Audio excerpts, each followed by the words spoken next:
There we go. That's Hello, everyone. Welcome to the Center for Innovation in Campus Mental Health webinar series. So we're just going to take 1 minute for everyone else to populate our list before we get started.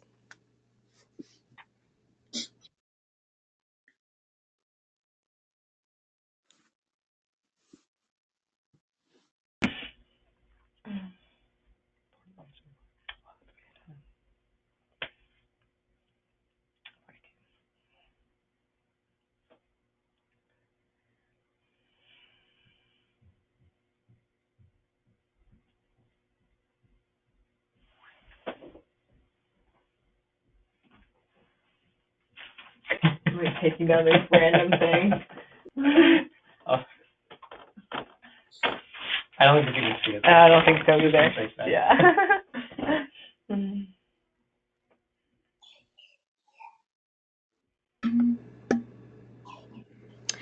All right, so thank you everyone for joining us today. The topic is supporting international students. So just a little bit of housekeeping before we get started. Everyone, participants are on mute while we are on the call. You are on listen only mode. We will be taking questions at the end of the webinar, so feel free to type in your questions using the question function on the menu, and we'll start taking them up around 1:45, 1:50. The webinar is being recorded and will be made available on our website. The presentation slides will also be available to download. An email is going to go out tomorrow with links to all of this, so don't worry. And we also do have a short survey at the end of the webinar, so please take a few minutes to complete it as the feedback is really valuable to us. Now I'm just going to introduce myself. My name is Perlin Ng. I am the Research and Knowledge Exchange Coordinator for the Center. And we are joined today by Nadia De Lima, Miguel Lutona, Ali Doadwala, and Ashley Sullivan. So I'm just going to read out a brief bio for everyone. Thank you all for joining us today. So Nadia oversees international student services and programs at Centennial College. She holds a Bachelor of Social Work degree from Ryerson University. With over 10 years of experience in advising international students in Canada, developing programs to promote student engagement and support, and managing an interdisciplinary team of student affairs professionals, Nadia has learned that the real experts on the subject are the students themselves. Great point. Miguel Litonoa is a community builder. He is a graduate of Centennial Community Development and Workplace Health and Promotion Program. His role as a wellness facilitator in the International Services and Global Experience Department was created last year in response to some of the health and well-being needs of the students at Centennial. Miguel has supported and initiated events and programs in collaboration with other departments on campus to promote a sense of well-being and offer opportunities for dialogue with students. And here at George Brown College, we have Ali, who is a registered psychotherapist in Ontario and has a master's in counseling psychology from the University of Victoria. During his master's, he was involved in research projects that aim to identify factors influencing student well-being, specifically for international students. Ali initially worked as a counselor at Morno Chappelle and later joined the counseling team at George Brown College in 2015. He has worked with a wide range of student concerns since starting at the college, but he continues to develop his focus on supporting international students with the unique challenges to their mental health and access to services, which is something that we're going to talk about in today's webinar. Ashley Sullivan is the Manager of International Student Integration and Support at George Brown College and has over 9 years experience working in the Ontario College sector. Her current work is focused on supporting the positive integration of international students by introducing them to the local community, on-campus resources, and ongoing support throughout their life at the college and beyond. Ashley is a regulated international student immigration advisor. She holds a Bachelor's of Arts in English Literature and History from Trent University and a Bachelor of Education from the University of Ontario Institute of Technology. She's currently working towards a Master's of Professional Education, specializing in international education at Western University. So very, very all-stars panel that we have here today. We're very glad to have them. So right now, I am going to turn it over to you, Nadia. Okay, and take it away.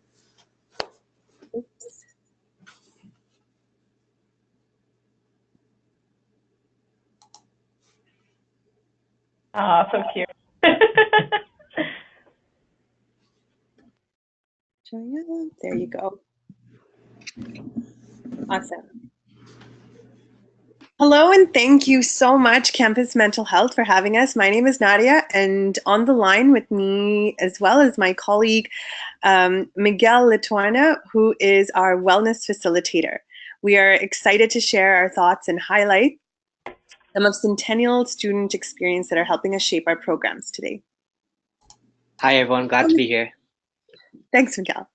What I hope we could work through is our agenda is who we are, so what our team looks like, and our student demographic, how we understand international students, what are some key areas that are unique to their experience. I want to share some of our survey tools and mediums of dialogue, and outcomes from the last year and future goals for the program. So Miguel and I work as part of a team of student affairs professionals that support international and internationally minded students, staff, and faculty on campus. We're called Services and Global Experience, SAGE for short. The services side of our team comprise 15 staff and 3 student workers who engage in student-oriented programs to enhance and foster the success of students in 3 main areas: personal, academic, and professional development. We support inbound international students through the various stages of transition in Canada and the Centennial Classroom, and so both on and off campus co-curricular learning. Our outbound team, our global experience side supports our outbound student, staff, and faculty through a plethora of programs that support their global skills and competency goals. So this, for many of you, will seem quite basic, but it is important to see how we define international students. By definition, they are temporary residents in Canada. They have benefits and restrictions based on the IRCC study permit program. This program allows students to study in Canada. And these benefits and restrictions are vastly different from other student groups on our campus, such as newcomer students or even refugees. However, through some of our work, and I'm sure yours too, we know that the needs of these groups may be quite similar or run parallel to each other. And so sometimes as student affairs professionals, it sometimes is beneficial to think of students based on needs as opposed to how we define them in our institutions. So who's on campus? We have 22,000 students at 4 campuses and 2 learning sites.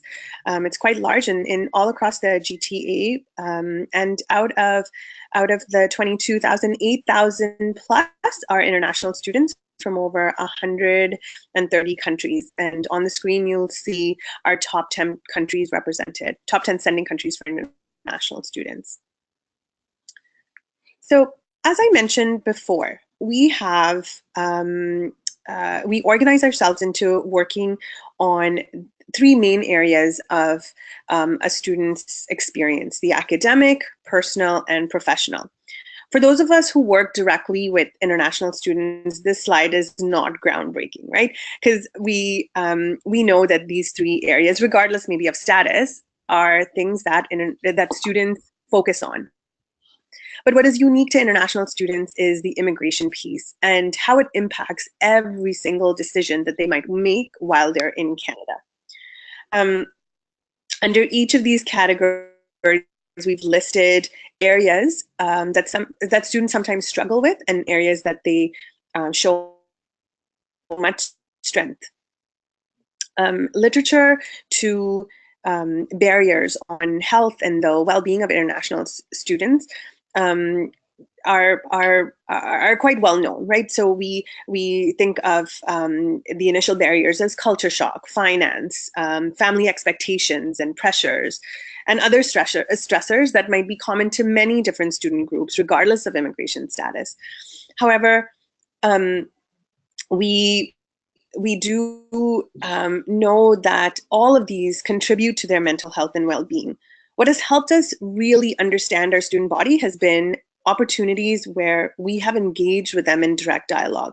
It has been important for us to learn and be informed by what students are experiencing as they transition into the various systems we have both on and on campus. An example is the Canadian classroom, how they navigate social norms, expectations, new ways of assessment.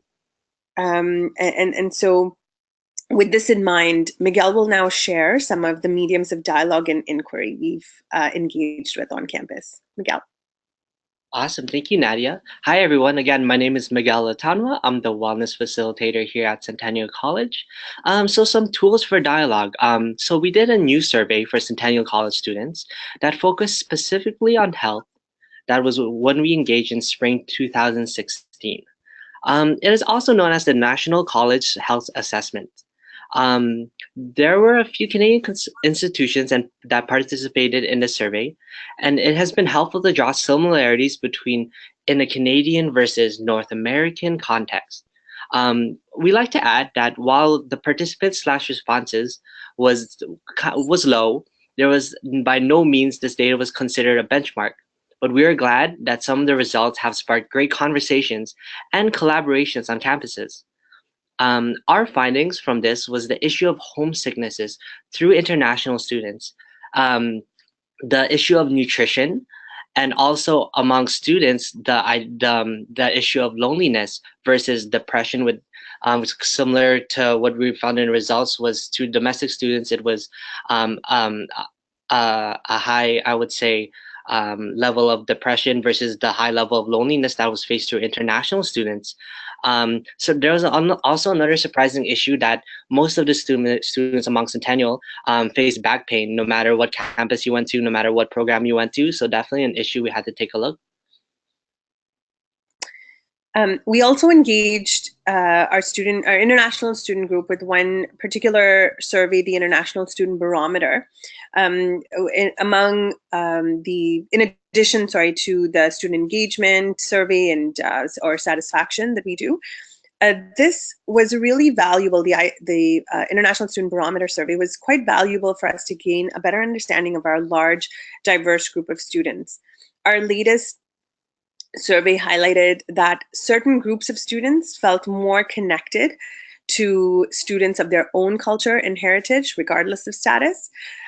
Some groups shared that they felt a sense of belonging to students who might have other identifiers, regardless of cultural background.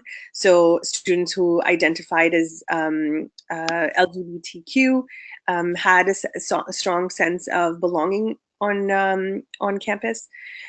Students shared that they engaged and were highly satisfied with our career counseling services. However, in contrast, a significantly lower number of students shared that they engaged with counseling. And it's interesting because our counseling department, who we work closely with, shared that they support a large group of international students through their services. So much work needs to be done in terms of helping students understand what counseling offers, bringing counseling into some of our events and integrating some of our services or co-hosting some of the events. And Miguel will share a little more about that later. Awesome. So from our feedback from our students and staff that work directly with our students, we made the following priorities this past year. So more health and wellness programs that are aimed at the issues that was provided to us, such as loneliness, homesickness, nutrition, back pain, and so forth. Partnerships often on campuses regarding mental health, physical health, and any issues that may come up.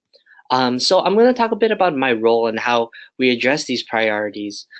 So on our next slide, I'd like to share a bit about my role. I started working with SAGE, the Services and Global Experience at Centennial College, as part of my workplace and health wellness program placement. So as part of my placement, I created programs that encourage staff to think about their health and well-being as part of their important work they do with international students. Some of the activities I introduced was DIY massage, mindfulness sessions before meetings, healthy snacks every Wednesdays, and after a few months of working down at Sage, the advisors invited me to participate in incorporating wellness exercises into programs that they are working on. To give you guys a few examples, I facilitated a mindfulness meditation in startup programs where we were able to do it with student ambassador training sessions and also before staff meetings where I was able to do mindfulness eating sessions. We teamed up with Colts Athletics to host a dance cafe workshop for international students where students learned Bhangra, which is a traditional Indian dance. So after successfully completing my program, I was invited to join the team as a wellness facilitator. In the last year, we worked with various departments across all campuses to bring health into our dialogue with students and give everyone on campus an opportunity to share and experience and to talk and share of experience of mental health and their own well-being. I just want to quickly highlight some of the events that we have done so far in these last 2 semesters. We were able to do Centennial Babbles, which was targeted at the issue of loneliness, where we were trying to build a sense of community. It was a language networking sharing program where students got to come in, share different languages, network, and meet other students that they might have not met either way else besides class. Tea with Roma. Roma is our fabulous counselor down at Story Arts campus. Our goal was to build that bridge between student and counselor and really, just grab a tea with our counselor and get to know them, build that relationship, and, conversations flow. So far, we had great results where we had 45 students come out to our first event. We also did mindfulness origami regarding our Thrive Mental Health Week here at Centennial College. It's a way of de-stressing. It's an easy 5 minute to learn, but also a really powerful exercise where students can sit down, really focus on building something that was made out of paper into something very to a physical structure that's very beautiful, such as a butterfly. Some other collaborations we did was Random Act of Kindness campaign for both international and domestic students, where we partnered with Centennial College Student Association, and we were able to give out free waffles slash juice. With every waffles and juice handout was a card that passed on a random act of kindness to pay it forward to spread more positivity within our 4 campuses. We also assisted in Mental Health Week, where we were able to do a workshop with Thriving the Workplace for international students, where we were able to do a workshop regarding how to be more mindful, how to be more resilient when you come out to the workplace after you finish your journey here at Centennial College.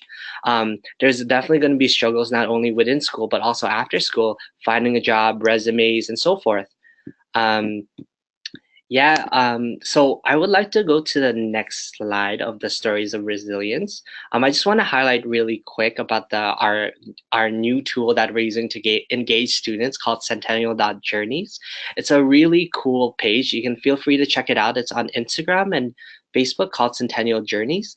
It highlights students' journey here at Centennial College, their barriers to success. It's really heartfelt. And if I can compare it, if you guys know the famous page of Humans of New York, it highlights their stories and their barriers and how they came to be in the college and the things that they face. We feature both alumni and current students. So where do we go from here? So our success so far has been amazing turnouts from our events, really reaching out to students. Some of their feedbacks that we have received, I'm just gonna read some testimonials. They have been amazing so far, and their feedback has been really instrumental and valuable to our learning. One of the students from our events of Tea with Roma, which was Tea with a Counselor, shared that never felt so good sharing that I felt kind of sad in the first few months. It was weird, but comforting to know that there were others that feel like this. Another student shared, we international students want to stay here in Canada and make things a good experience, but with studies and work, it's hard to make friends. The friends, though, are an important part of what gets us through work and life, especially when we don't have a family.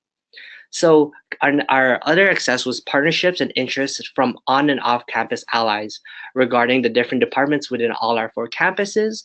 It was very important to us with the large size of our college, especially with my role, to build these relationships with our partners to help focus on the common goal of enhancing students' experiences and really taking care of their health and well-being, such as strengthening our role with the student association, athletics, counseling, careers, and global citizenships. We realized through our partnerships that we had very much a lot of common ground on what we want to see students come in, and we also were focusing on different areas we can improve on from there. Yeah. Great, thanks so much, Miguel. I wanted to also share with you one of the testimonials of students who did one of the events with us with the counseling department. I think it was the Tea with Roma event.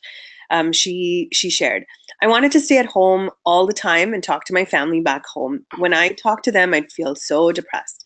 With the time difference, it was hard. So I would stay at home but not get to talk to my family.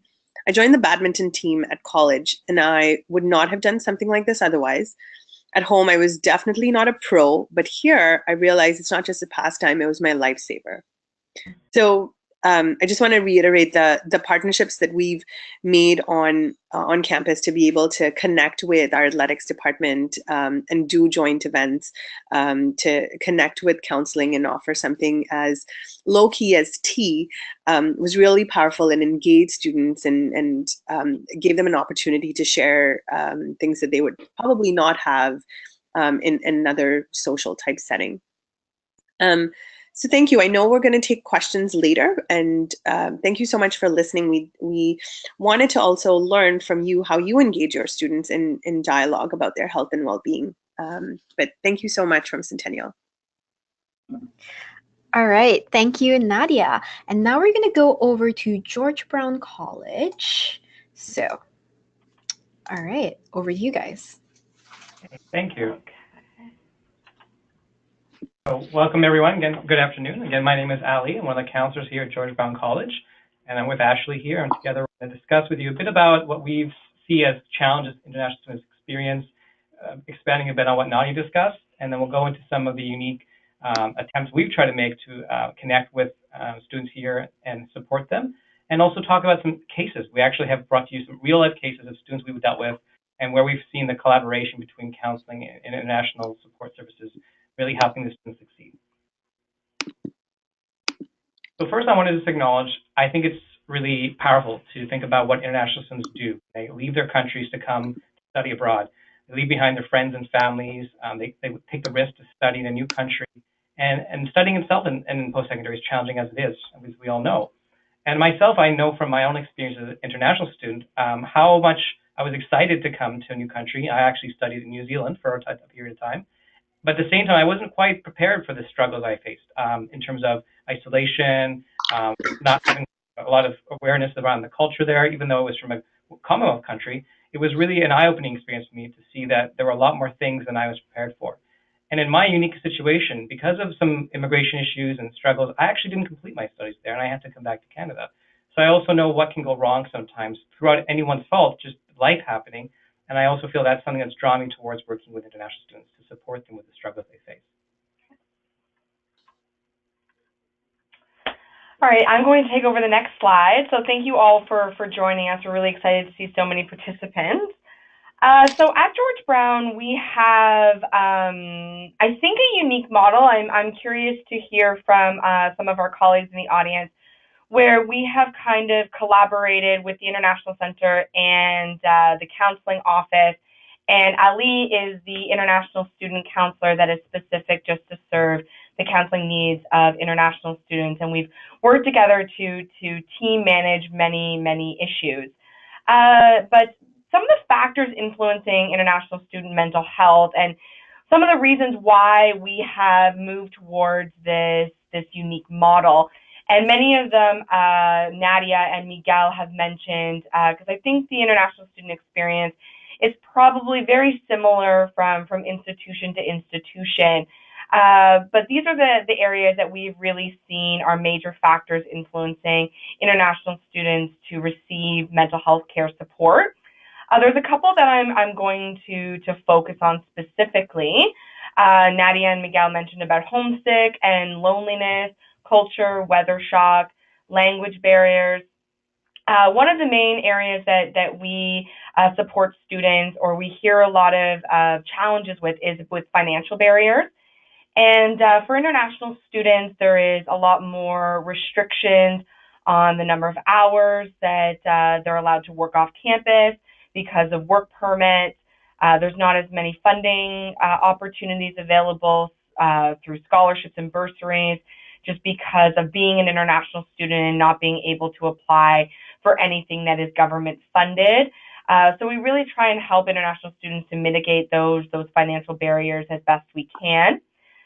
Social and cultural isolation, which is something that Nadia and Miguel mentioned as well. Housing difficulties.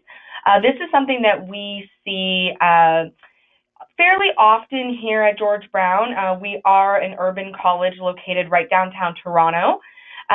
So the cost of living is quite expensive. So we do, and we also only have one residence.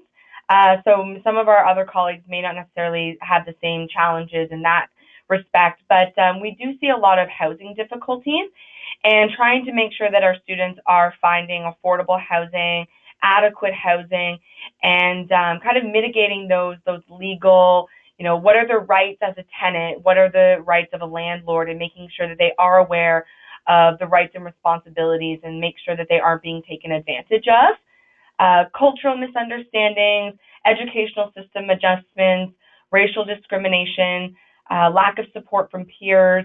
The second last one, the student visa limitation, that's one where this is maybe kind of how the partnership between us and counseling began, is that a lot of times when students are facing a mental health challenge, there tends to be a student visa issue that is aligned with that challenge. So a passport or maintaining status. So me as a RISIA, Regulated International Student Immigration Advisor, and Ali as a registered psychotherapist, together our areas of expertise can come together to support that student through those challenges. And also fraud. We've seen a lot of instances of students who have been victims of fraud, both from employment fraud to housing fraud, immigration fraud, all sorts of things. And, that impacts the students' trust and their mental health impacts on that. So we really try to help mitigate those situations and help them through those challenges as best we can. So I want to speak a bit about the unique challenges of why international students don't come to see support for mental health. And there's so many various reasons, but we have found through the research some strong rationales that make sense, actually, why they don't seek these out. And one of them is partially just the fact that in some of their home countries, they don't have the same mental health literacy in their cultures or the services that are offered there. So even my family, when I told them I wanted to become a counselor, when I first told them this years ago, they had no idea what that would look like. They didn't know what a counselor was. So to me, it became really aware, even my own family, how just being from a different culture, they don't think when they come here that there are people they can talk to around their concerns. So it's both about their awareness that there actually exist these services, and knowing that along with that is the perspective around what it means to talk to a stranger about your needs. So we have found in the research that a lot of international students have judgments and assumptions around the kind of people who seek counseling, and that people who seek care for mental health are people who are weak or crazy. And they've heard that term come up over and over in my sessions, where they'll say to me, I can't believe I'm coming to see you. I can't believe I'm this weak, or everyone in my family is going to think I'm crazy. I can't tell them what's going on. So there's a lot of shame that comes with this that can make it really hard for them to take the risk to talk to a stranger and trust someone can care and understand their services and their issues and give them services.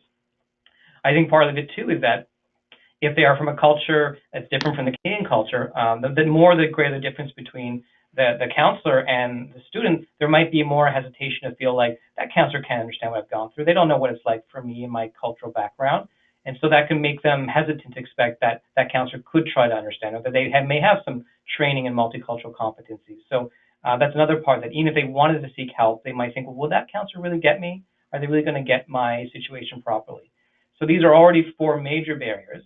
And the 5th one is actually one of the most concerning for me, and it's something that I feel is tragic, is that a lot of students, for good reasons and sometimes for paranoia, are afraid to seek mental health support because they worry that immigration will find out and they will not be able to continue in their studies, or they will not be able to stay and get PR or citizenship in Canada. So there's a lot of, again, shame from the feeling of I'll be in danger, I'll be threatened, my ability to stay is going to be threatened because what if the government finds out that I'm not well? So that's a stigma that makes it very hard for students to ask for help because there is anxiety there. And that is based on some degree of reality that if there is actually a clause, unfortunately, that if students have very high challenges and they're deeply embedded into the mental health and healthcare in Canada, we do have records of that. And I don't know of any cases that's happening, but there is the possibility that that could affect their ability to get PR or citizenship. So as extreme and rare as that is, just the fact that students can worry that could happen can really be a barrier for them to seek help.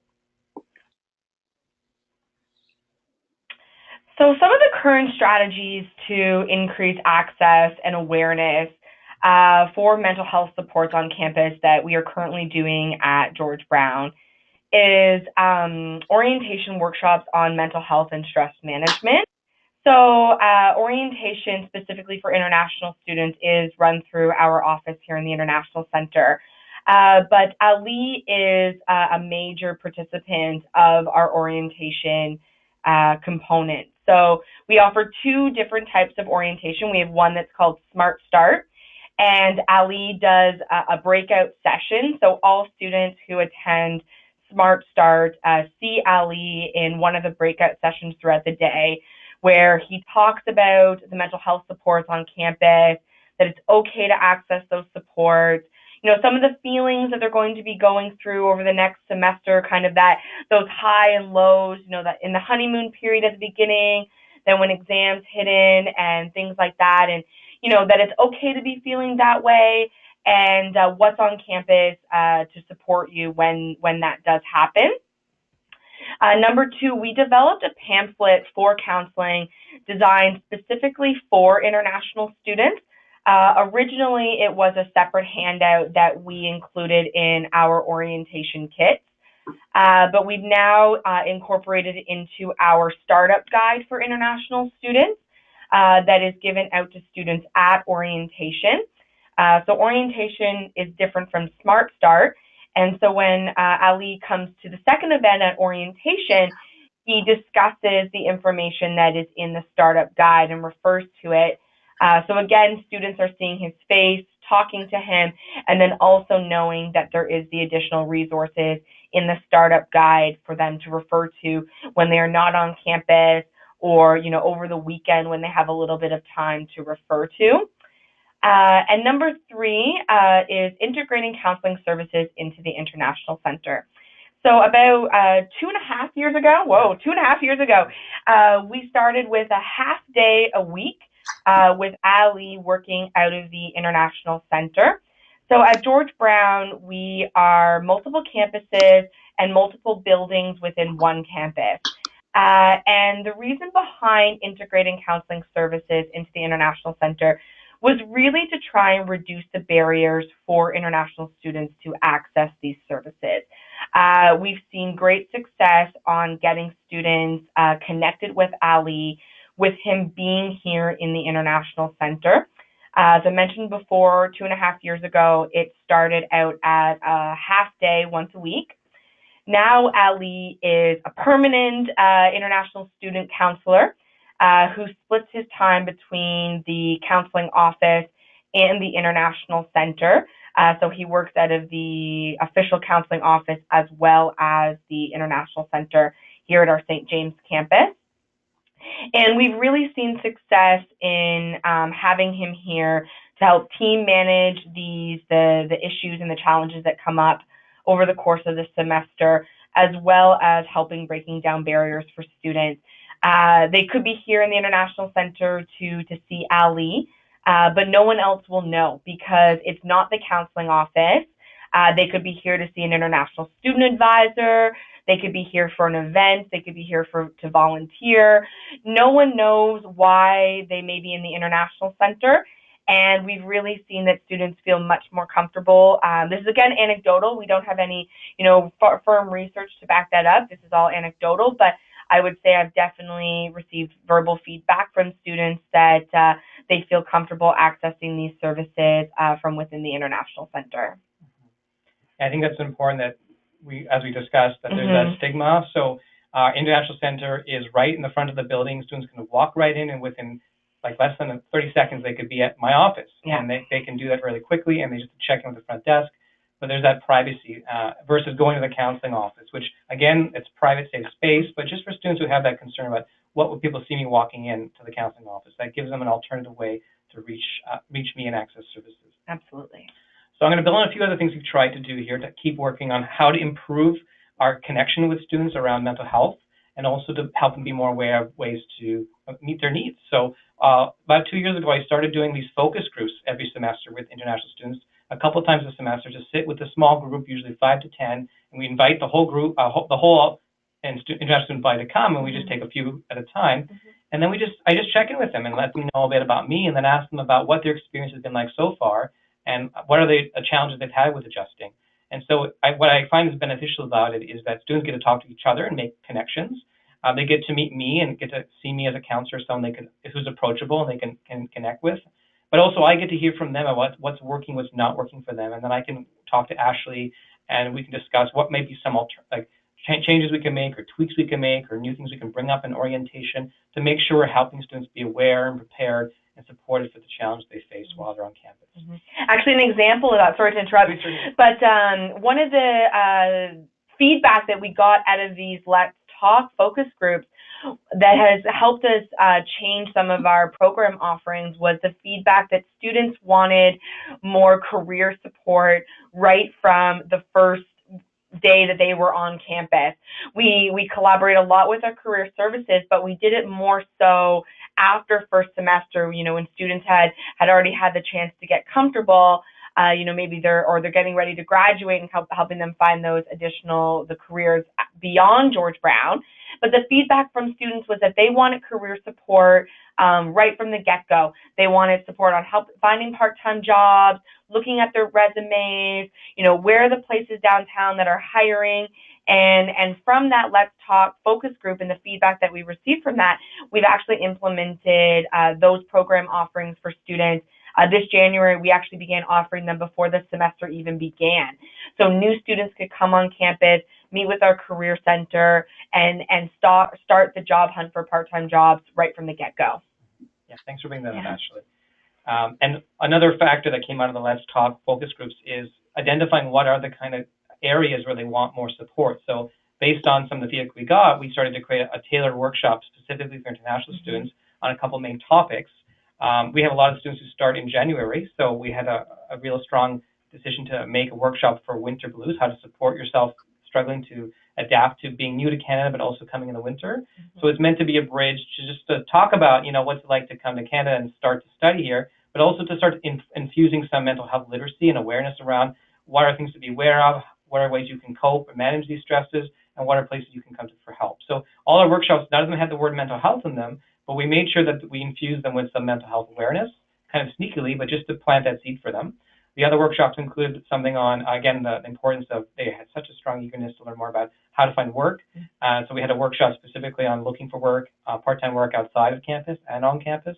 We had a workshop specifically around group work, because we have a lot of group work-based projects in our courses at George Brown and all our programs. And it's a huge component of what this college is trying to help students develop as good team skills. But we found too from international students, they sometimes struggle with group work because of the cultural barriers, language barriers, and many of them haven't worked with groups in their own home countries, even in their whole education. So we have also designed workshops to help support that and help them be more effective in groups.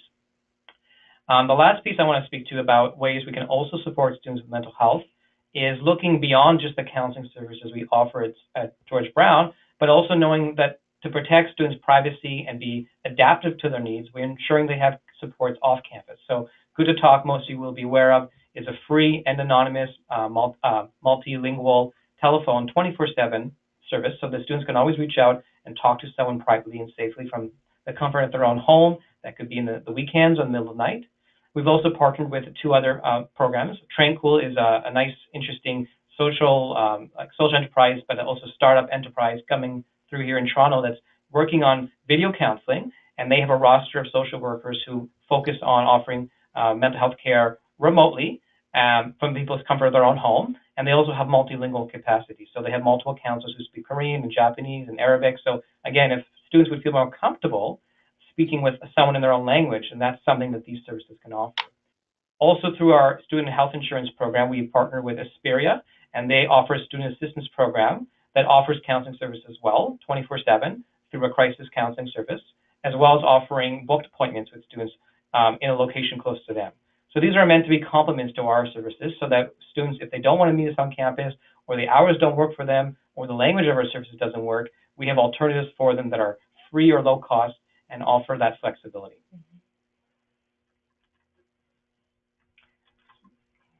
Okay, yeah. So we are going to now discuss 2 case studies, kind of sharing an example of how this unique partnership between the International Center and counseling really works well for the greater good of our students. So the first case study that we're going to talk about is a student named Sue Lin, who was a business diploma student. And she actually came to us separately, first to me because of an immigration challenge, and then also to Ali because of some mental health challenges that she was facing.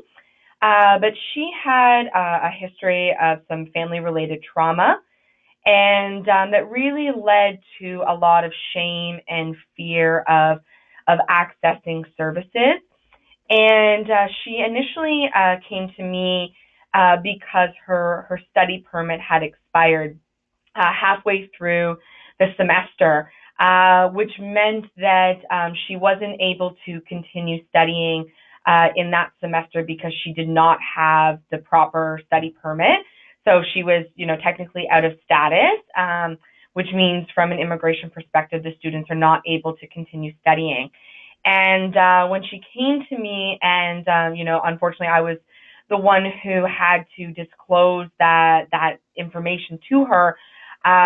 She was very, very upset. And as we chatted more, I was able to hear more of her story, and then we were able to bring Ali into the situation, and together we were able to support her. Yeah, I think it's really an interesting case because the student, she came so already wanting to leave her home country because of just feeling unsafe in her family system. Yeah. And she felt like coming to Canada would be a way for her to have a fresh start.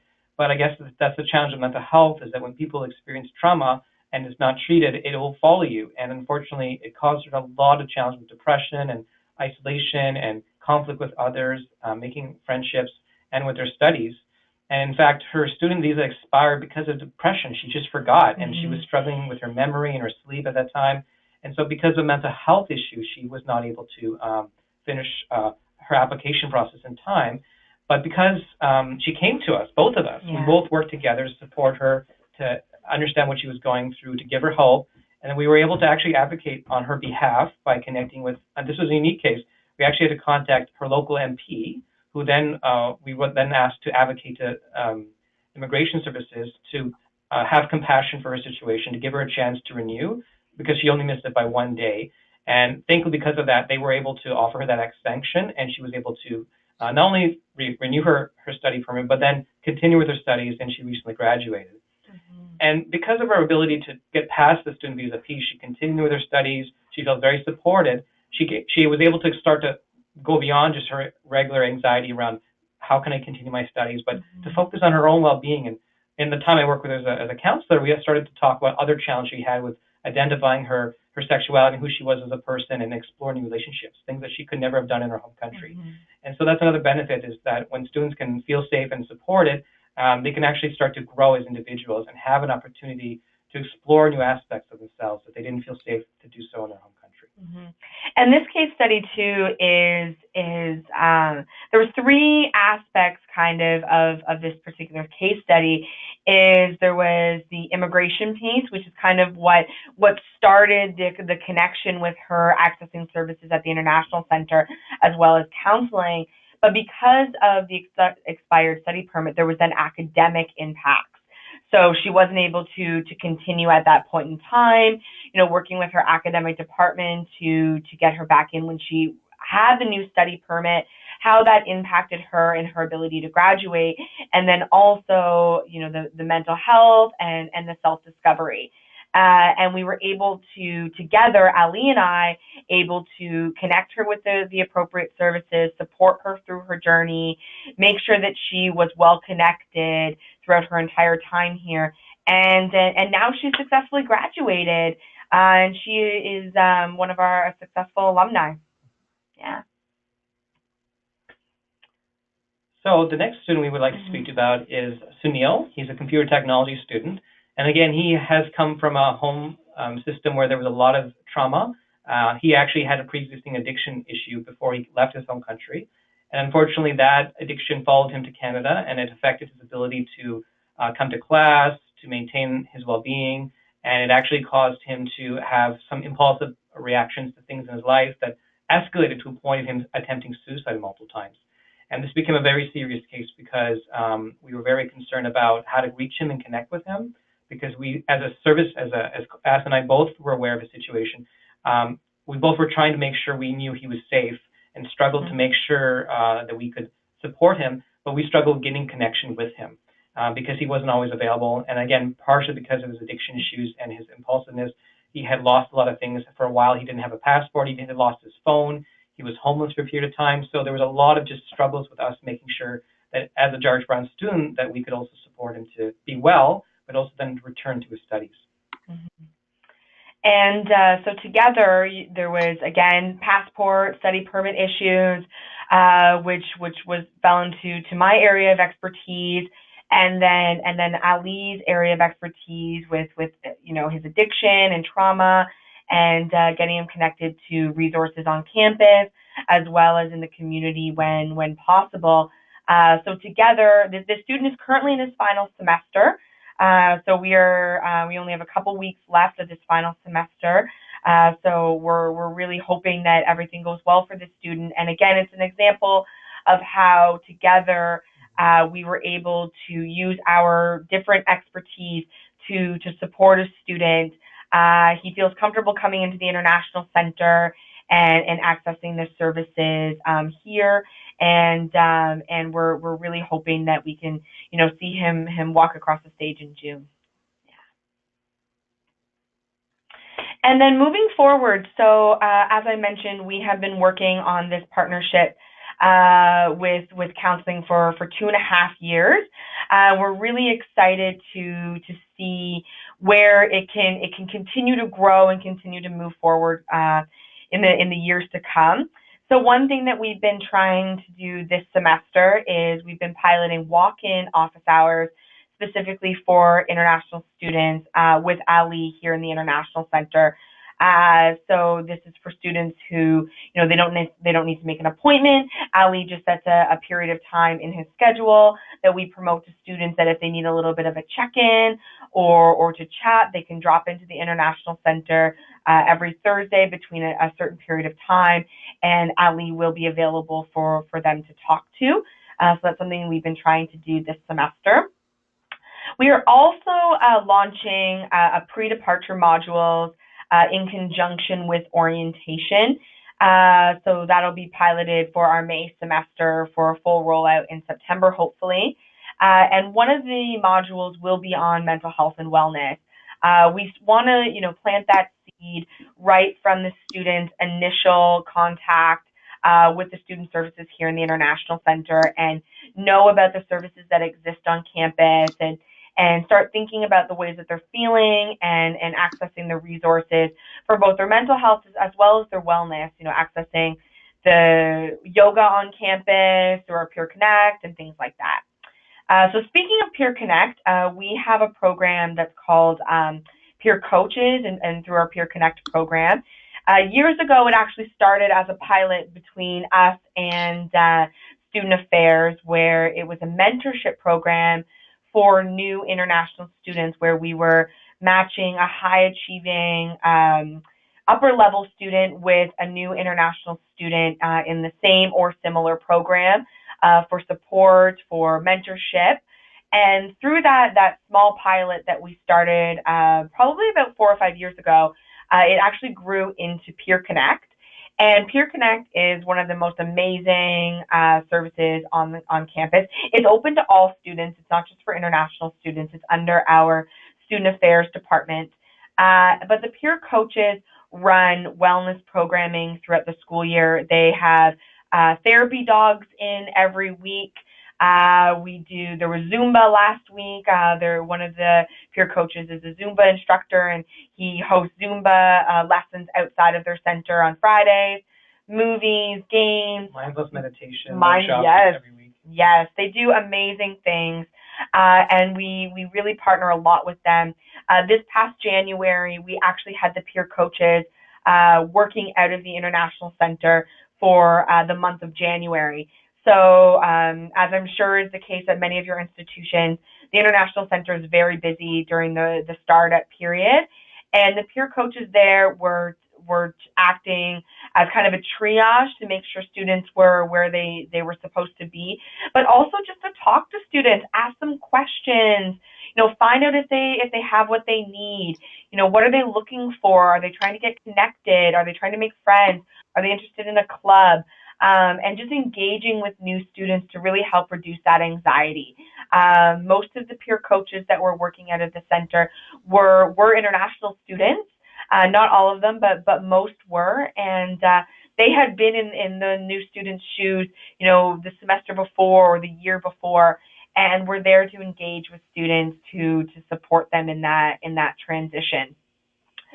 And we want to also do more group-based counseling and support groups. So Ali had mentioned about, Let's Talk, and we really want to grow that and see what other kind of areas students want. As I mentioned before, what came out of that Let's Talk was the part-time support programming.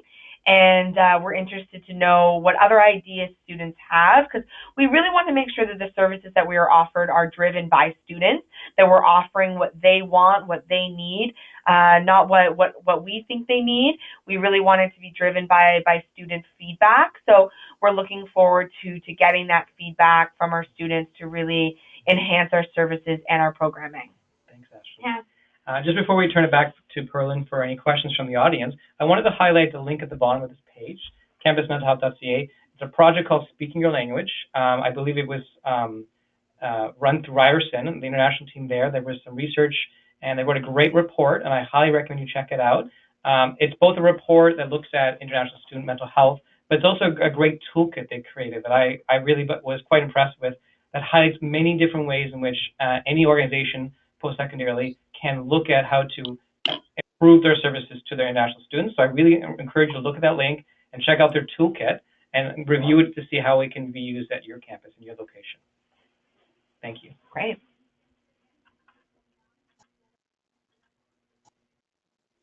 And that's Ali's and my contact information. So you're more than welcome to send us an email if you want more information or ask us a question or provide us with what you guys are doing. We're always interested to hear more. We know our colleagues across the country are doing amazing things, and we're always curious to know what other people are doing. So that's our email addresses. So feel free to get in touch with us, either with questions, comments, share your stories as well. We're always looking forward to hearing more from you. And I'll pass it over to Perlin, and I guess we have some time for some questions. Yes, we do. Well, thank you so much, Ashley, Ali, Nadia, and Miguel for this wonderful presentation. It was really great. So we're just going to jump into questions straight away. First question, in your experience, do students disclose their mental health challenges on their immigration applications, especially now that it has, it's come up in Canada? As an RISIA, knowing this information, what would you advise? Is that directed to me, I guess? Yeah. You want to take it? Yeah, that's a challenging question that I don't really feel comfortable answering it specifically. I guess my advice to students is always to be honest on their immigration documents. So answer the question honestly And that's really my advice as it comes down to filling out those forms and disclosing that information is be truthful and to be honest. Because from my experience, when students are not, or anyone is not honest on a form, it can cause impacts down the road. So that is a tricky one, but my advice would just be honest and answer the question that's being asked. In our experience, our advisors echoed the same, but there is a lot of fear in even just talking about. I think Ali and Ashley both mentioned. I want to reiterate that there, even to say the word mental health is not part of the vocabulary, and so we've been talking about just health and well-being. But there is a lot of fear around asking those questions, answering those questions, and it's what keeps our advisors quite busy, just helping students out with those forms. Mm-hmm. For sure. And it sounds like George Brown, you've had experience working with external counseling. Centennial, have you worked with external counselors before as well? Like So as part of our, Grand Pool, sorry? when you talked about external counseling, were you thinking Good to Talk and Yes. the Aspiria? Yes. Oh, yeah. So through our student health insurance plan, Aspiria is one that we use as well. So is Keep Me Safe. And it's actually tied to our Guard Me health insurance plan. And they collaborate with Morneau Chappelle, who offers 24 hours counseling services, and it is intended to complement the existing services we have on campus. And our counselors also have Good to Talk offered by the city. That's not the city, but through funding through the city. That's available to anyone. You don't have to be a student or an international student to access that service. What's great about the Keep Me Safe program is that it offers multiple mediums, so students can live chat, text, and then even make in-person, not interviews, but appointments. And there's a tie back to the counseling team on campus. So that's really great that we can connect with Morneau Chappelle and our insurance agency, while respecting the students' confidentiality and privacy.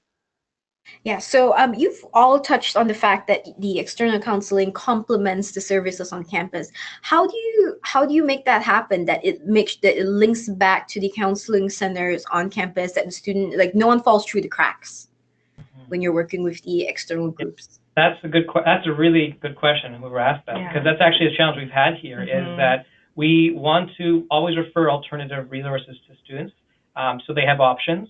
And that does create a little bit of limitation, because once they start referring and accessing services outside the campus, because of confidentiality, I may not actually know, and unless they come back to see me, I don't necessarily know whether they've just accessed other services and they're doing well, or whether they're not doing well if they haven't come back to let me know there's a problem.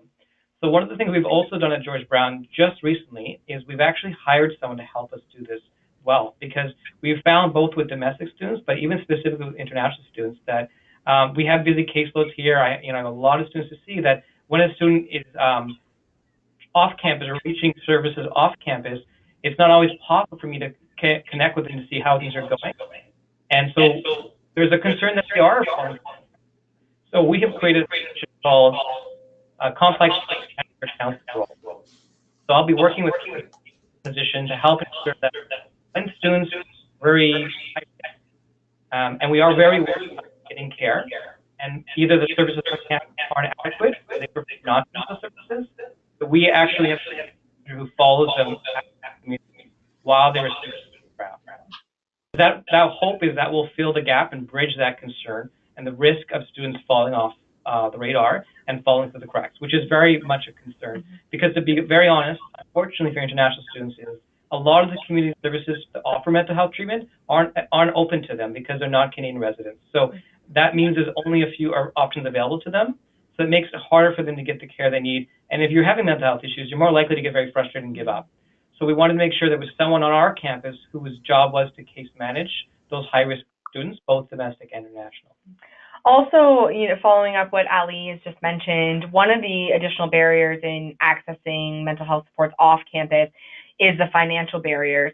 There is health insurance, and students have some mental health coverage, but depending on the nature of the issue, it can be used up really, really quickly.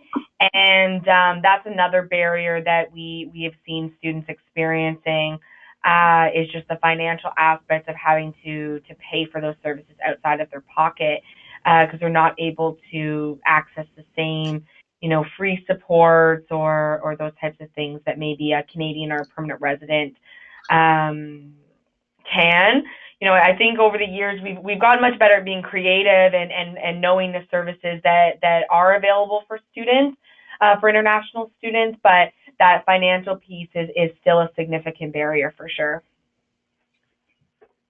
I'd like to add, our insurance covers, it's quite inclusive, and but when it comes to pre-existing conditions, it doesn't cover as many health insurance providers do.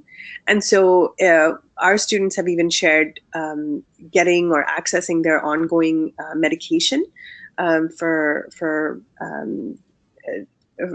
whatever reasons, like they are having those barriers to just access to those supports. So those are challenges that are not, across the institution, across the country, probably, in terms of the landscape that shapes this experience, right? It's the immigration piece, it's finance, but it's also how other support services. Our community partners have been instrumental in helping us fill the gaps. So we have, through the International Student Connect program that we're connected with, it was, I believe, initiated by an organization called COSTI, and they're funded by the provincial government as well. They have connected institutions with community organizations to address some of these. So it'll be interesting for those of you who are exploring partnerships off campus to look at what community organizations can do for our students. They too can be very creative in expanding, their catchment demographic because of the different kinds of fundings that they receive. Thank you. Okay, so we just have time for one last question, and it is, where does the funding come from for the counselor who works at the international office on your campus? It's a good question. So it is funded through our counseling office. So Ali does not report to me or a manager within the International Center. He is under our manager of student well-being and student well-being. Yeah, student well-being. She's super cool. Counseling counseling and student well-being. So the funding comes under that. But what I'll add to that is that this role was just created. So I literally just started this role as the International Student Counselor in January of 2018. So prior to that, I was just a counselor on the team who worked primarily with international students.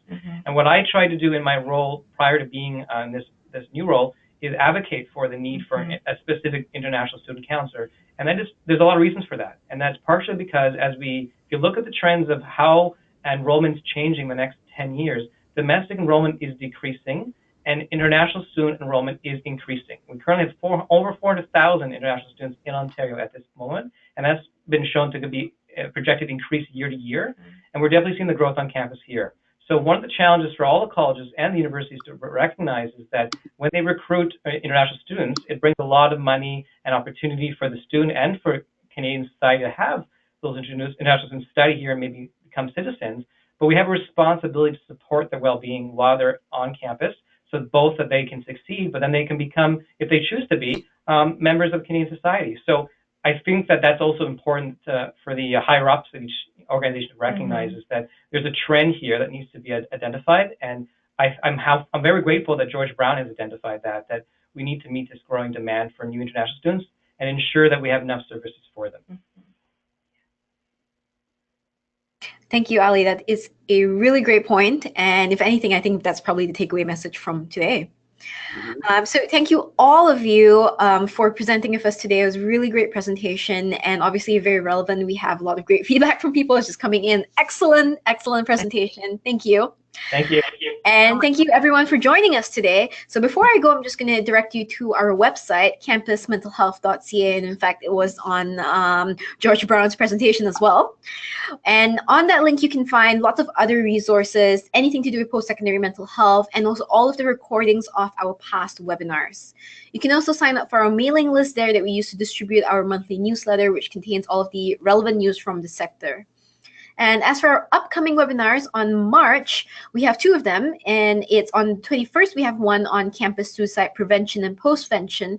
And on the 22nd, for the first time, we are offering a French webinar on cannabis on campus, which is going to explore the impact and prevalence of cannabis use among post-secondary students. So stay tuned for that. And don't forget our survey that's going to pop up at the end of the webinar. Thank you so much, everyone. Thank Thank you, everyone. you. Bye, guys. Bye. Bye. Have a great week.